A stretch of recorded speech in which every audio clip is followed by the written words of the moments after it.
going to come to here to the elevator here at the Sail Superstore here in Oshawa, Ontario. It's a ThyssenKrupp, I believe. Yep, ThyssenKrupp. There we go. 3,000 pounds.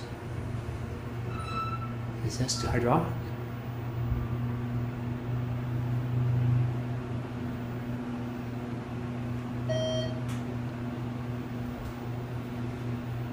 Okay, we're going to go down one, jump back down, and up, back up to the top floor. Here's the lantern. Floor 2. Back to 1.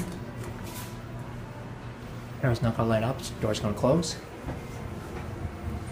So anyways, came back, just finished bowling at Leisure Lanes. Excuse me. Here are the fixtures, do a cab view. Very nice elevator. A few years old. It smells new though, doesn't it? In my opinion. First floor. Rear door open. Ooh. Go back up.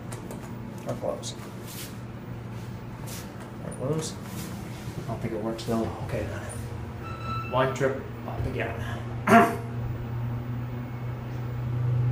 Stop the video when after the door opens. It's got the grocery store beep. Round 2 already. This is a hydro. Here we go. ThyssenKrupp. Blowing. Here we are. Doors open, and that's it.